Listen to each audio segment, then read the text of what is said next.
Well, this is a cellular therapy, a living therapy that once produced and infused into the patient, the therapeutic cells expand logarithmically. They target to the cancer itself. They kill with cytotoxic T cell efficacy. The CAR T immune response is persistent, and it is protecting us with an immune surveillance against the cancer. This is something we've never had. Well, they genetically modify my T cells that would search and identify the particular signal that my cancer gives off, and my immune system would attack it as if it was a virus, something that was foreign to my body and needed to be eliminated. Many steps are involved in manufacturing and delivering a cell therapy to a patient. The first one is the one that's always overlooked: education.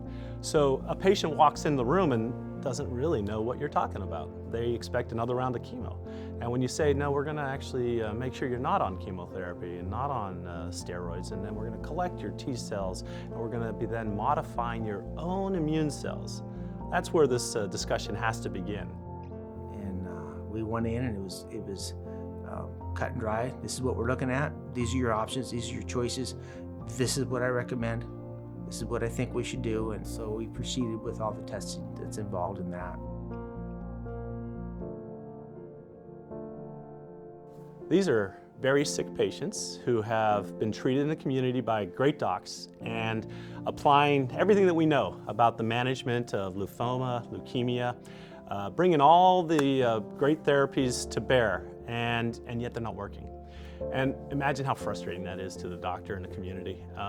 Imagine when the family looks at that doc and says, come on.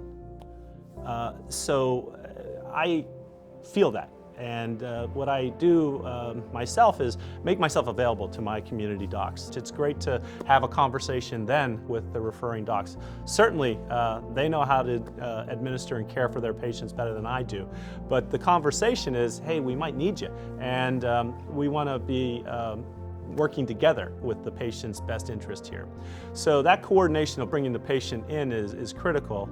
So our community oncologists have a really important role in the ultimate successful cell therapy treatment. This is an individualized therapy. Some of the patients are going to need bridging therapy to control the cancer. Most patients don't need that type of bridging therapy, and they're able to return to their homes. They've traveled long distances to see us at our institutions. We ask them to eat well, to keep their energy up, to get out and walk and try to be active as possible. They're all nervous. They all want to know that their cells are successfully manufacturing, so managing that anxiety is probably the thing we're doing for that 2-week time period. What I'm hoping, though, is that the patient's increasing their energy, increasing their ability to participate in their care. You know, it's just hope. And you keep going. And you don't dwell on the what ifs. After all of this buildup and all of the discussion and education and efforts to get the authorizations, the cell collection, the pheresis that went on for 3 hours, and the shipping and all the chain of custody and making sure that everything is done just perfect for that patient, we finally come to an infusion day, and it takes 10 minutes, and the patient's like, that's it? And you're like, well, they are your cells.